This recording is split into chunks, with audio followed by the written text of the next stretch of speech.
नमस्कार, स्वागत है आपका हमारे इस YouTube चैनल पर। मैं मुनमुन श्रीवास्तव आपका हार्दिक अभिनंदन करता हूं और आज आपको DU-SOL के रिज़ल्ट को लेकर कुछ बातें बताऊंगा और इसके अलावा और कई बातें इसमें है।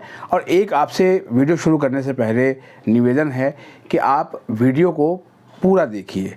मेरी कोशिश ये हमेशा होती है कि वीडियो जो है बहुत लंबा ना हो, लेकिन क्या होता है कि एक ही एपिसोड में कई सारे सवालों के जवाब होते हैं। जब हम इंटरव्यू भी करते हैं तो ज़ाहिर बात है कि किसी एक सवाल को लेकर हम जो है वो गए नहीं हैं एक्सपर्ट के पास, उसमें कई सवालों के जवाब होते हैं। तो हो सकता है कि जो आपका सवाल हो वो शायद लास्ट में पूछा गया हो और किसी और का सवाल पहले हो गया हो। तो कमेंट में जब आप लिखते हैं कि सर आपने मेरा सवाल नहीं पूछा, आपने मेरा सवाल नहीं पूछा, मैं आपसे ये पूछता हूँ आपने वीडियो को पूरा देखा? वीडियो को पूरा देखने की आदत डाल लीजिए, क्योंकि इस वीडियो में काम की ही बातें होती हैं, फालतू बातें यहाँ नहीं होती और ना ही जो है वो रिपीटेड उस पर वीडियो बनाने की कोशिश होती है। और एक चीज़ और भी आपको बता दें कि आपको जो है वो जब भी कोई प्रॉब्लम लगे, आपको लगे कि ये सवाल प्रशासन से पूछा जाना चाहिए, तो आप ज़रूर बताएं। पिछले दिनों आपने जो कमेंट करके या फ़ोन पर या व्हाट्सएप पे जो हमें जानकारी दी, वो सवाल हमने लगातार प्रशासन से किया और इसी का नतीजा था कि DU के रेगुलर कॉलेज का सेमेस्टर 5 का नतीजा बिल्कुल एकदम, जिसे कहते हैं कि कहाँ वो मालगाड़ी की स्पीड में था, कहाँ वो वंदे भारत की स्पीड से एक झटके में 27 तारीख को डिक्लेयर किया गया देर शाम को। लेकिन उसके डिक्लेरेशन से लगभग 2-3 दिन पहले एक कंट्रोलर ऑफ एग्जामिनेशन का एक जो मैसेज है वो वायरल हुआ सोशल मीडिया पे। हमें भी वो मैसेज प्राप्त हुआ। आपको मैं उसको पढ़ के सुनाता हूँ कि इस मैसेज में क्या है और आप बताइएगा कि क्या आप इससे इत्तेफाक रखते हैं। अगर नहीं रखते हैं तो भी आप कमेंट करके ज़रूर बताइएगा कि क्या होना चाहिए, कि क्या जो आपके रिज़ल्ट निकालने की जो प्रोसेस है वो बहुत तेज़ हुई है, क्योंकि इस कमेंट में यही दावा किया गया है। मैं उसको पढ़ देता हूँ जो है वो the examination branch has successfully declared approximately 200 results in record time, demonstrating efficiency and commitment to timely academic process. This achievement highlights the department's dedication to maintaining transparency and accuracy in the evaluation process. Thanks to our competent authorities for driving technological advancement in our department and the seamless support of e-Samarth। और इस message के नीचे जो है वो exam branch की जो website है उसका जो लिंक है वो दिया हुआ है exam.du.ac.in, जिसे परीक्षा नियंत्रक ने शेयर किया और ये तमाम जगह से घूमता हुआ हमारे पास भी पहुंचा। अब सवाल ये है कि 200 रिज़ल्ट जो है वो बहुत ही टाइम फ्रेम में निकाले, वो रिज़ल्ट थे कौन से? इसमें या तो ज़्यादातर जो है वो PG के रिज़ल्ट थे, दिल्ली विश्वविद्यालय के PG कोर्सेज़ के, जिसमें स्टूडेंट्स की संख्या बहुत अधिक नहीं होती है, या फिर कुछ लैंग्वेज कोर्सेज़ थे, वहाँ भी संख्या उतनी नहीं होती है। मेजर रिज़ल्ट जो है वो गायब थे, चाहे वो BA प्रोग्राम हो, BCom प्रोग्राम हो, BCom ऑनर्स हो, पॉलिटिकल साइंस ऑनर्स हो, इंग्लिश ऑनर्स हो, हिंदी ऑनर्स हो। ये जो पॉपुलर कोर्सेज हैं, जो DU के टोटल जो है वो इनटेक का 70-75% से ऊपर का जो है वो हिस्सा है, वो रिज़ल्ट नहीं आए थे। तो एग्ज़ाम ब्रांच अपनी पीठ खुद थपथपा सकता है। ये आपको तय करना है कि क्या वाकई में इस दावे में इतना दम है। और अगर इस दावे में इतना दम होता तो एक साथ जो है वो 25 रिज़ल्ट जो है वो 26 तारीख के नोटिफिकेशन के साथ 27 तारीख को रिलीज़ किए गए। 25 रिज़ल्ट, जी हाँ 25। लेकिन जब हमने उसको खंगालना शुरू किया तो उसमें भी जो है वो रेगुलर कॉलेज के BA ऑनर्स साइकोलॉजी का रिज़ल्ट नहीं था। और कुछ स्टूडेंट ने मुझे बताया कि इसमें केमिस्ट्री का भी रिज़ल्ट सर नहीं है और कई और भी रिज़ल्ट्स हैं जो अभी नहीं आए हैं। सवाल ये है कि साइकोलॉजी कितने कॉलेजेस में पढ़ाई जाती है? जहाँ तक मेरी जानकारी है शायद 5 या 6 कॉलेजेस में ही BA ऑनर्स साइकोलॉजी है। तो उनके रिज़ल्ट कहाँ अटक गए? अगर देखा जाए कि अगर एक कोर्स में एवरेज 50 से 60 एक कॉलेज में संख्या है, तो अगर 5 कॉलेज हैं तो केवल 300-350 ही कैंडिडेट्स का जो है वो रिज़ल्ट निकालना था, तो वो रिज़ल्ट नहीं आया। साइकोलॉजी का जिक्र इसलिए भी करना ज़रूरी है क्योंकि BA honours psychology school of open learning में भी शुरू हुई है। तो जाहिर है जब रेगुलर का रिजल्ट नहीं आया तो स्कूल ऑफ ओपन लर्निंग का रिज़ल्ट कहाँ से आएगा। अब बात करते हैं ड्यू के स्कूल ऑफ ओपन लर्निंग के रिज़ल्ट की। जैसे ही रेगुलर कॉलेज के 5th सेमेस्टर का रिज़ल्ट आया, आपके कमेंट आने शुरू हो गए और चर्चा शुरू हो गई कि शायद अब 2 दिन में ड्यू SOL के 5th सेमेस्टर के रिज़ल्ट भी आ जाएंगे। लेकिन आज 30 मार्च है और आप सभी को मैं शुभकामनाएं दूंगा कि आज हिंदू नववर्ष यानी चैत्र शुक्ल प्रतिपदा विक्रम संवत 2081 2081 की शुरुआत हो रही है, लेकिन रिज़ल्ट नहीं है। और ड्यू के स्कूल ऑफ ओपन लर्निंग और रेगुलर कॉलेज की परीक्षाएं भी लगभग साथ साथ ही हुई थी। 3rd और 5th सेमेस्टर के एग्ज़ाम भी जो है वो साथ साथ हुए थे।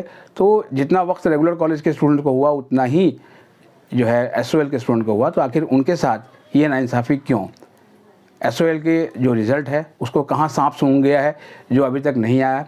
इस संबंध में हमने SOL के पदाधिकारियों को भी संपर्क करने की कोशिश की और उसमें एक ही रटा रटाया जवाब मिला कि इसकी जानकारी आपको जो है वो परीक्षा विभाग ही देगा। परीक्षा विभाग से संपर्क करने की कोशिश की गई, लेकिन सदा की तरह जो है वो फ़ोन नहीं उठा, तो जानकारी वहाँ भी नहीं मिल पाई कि 5th का रिज़ल्ट कहाँ है। अब बात करते हैं 3rd और 5th के बाद 1st की। 1st के एग्ज़ाम के रिज़ल्ट को लेकर जो है वो बहुत ज़्यादा इस समय चिंता करने की ज़रूरत नहीं है। हालांकि दिल्ली विश्वविद्यालय की जो साख रही है उसमें 1st सेमेस्टर का रिज़ल्ट भी बहुत जल्द आ जाना चाहिए, लेकिन उसमें भी अब जो है वो डिले होने की तरफ बढ़ रहा है। सबसे लास्ट में परीक्षाएं 1st सेमेस्टर की ख़त्म हुई थी। कहने वाले यहाँ तक कहेंगे कि आपके उनके IA के जो है वो मार्क्स को फिर से वेरीफाई करने के लिए एक ऑप्शन दिया गया था, उसकी वजह से भी देरी हुई। ये सब जो चीज़ें हैं वो अपनी जगह पे है, सारा प्रोसेस अपनी जगह पे है। SOL के हर स्टूडेंट को पता है कि उसको IA में कितने मार्क्स जो है वो मिले थे और उसको 2 अटैम्प्ट मिले थे और कुछ के अटैम्प्ट छूट गए थे। उनको बाद में भी SOL ने मौका दिया और SOL के उन स्टूडेंट्स ने सक्सेसफुली उसको जो है वो अवेल भी किया। तो अब उसका जो है वो रिज़ल्ट कहाँ है? SOL का NEP कोर्सेज़ का एक भी रिज़ल्ट जिस समय तक हम ये वीडियो शूट कर रहे हैं उस समय तक जारी नहीं हुआ है। अब सवाल ये है कि क्या SOL के जो स्टूडेंट हैं उनको 2M दर्जे का समझा जा रहा है? 5th का रिज़ल्ट जब रेगुलर का निकाल दिया गया, इतने डिले के बाद, बहुत डिले हुआ और डिले के बाद निकला, तो SOL का रिज़ल्ट क्यों नहीं आया? SOL के भी जो 5th सेमेस्टर के जो स्टूडेंट हैं और जो इस समय 6th में हैं वो भी परेशान हैं, क्योंकि NEP के प्रावधान के तहत अब आगे उन्हें जो है जाना है 7th सेमेस्टर में, यानी कि 4th ईयर में। क्या वो 6 के बाद एग्ज़िट करेंगे? अगर एग्ज़िट करेंगे तो कैसे करेंगे, उसको भी लेकर कोई मॉडलिटीज़ जो है वो अभी तक नहीं बताई गई है। और या फिर जब वो 7th में जाएंगे तो वो कैसे जाएंगे? SOL ने एक दिन एक वर्कशॉप ज़रूर कराई जिसको हमने भी कवर किया था। प्रोफेसर HK डांगी, जो कि बहुत सीनियर प्रोफेसर हैं ड्यू के डिपार्टमेंट ऑफ कॉमर्स में, उन्होंने रिसर्च मैथडोलॉजी के बारे में बताया। तो क्या वो एक ही एपिसोड से जो है बच्चों की समस्याओं का समाधान हो गया? तो ऐसा नहीं है, उसमें बहुत सारी क्लैरिटी की ज़रूरत है। अभी भी स्टूडेंट्स मिलते हैं या मैसेज करते हैं तो बताते हैं कि सर अभी भी स्थिति क्लियर नहीं है, क्योंकि दिल्ली विश्वविद्यालय ने अभी तक साफ नहीं किया है कि स्टूडेंट्स कैसे एग्ज़िट करेंगे।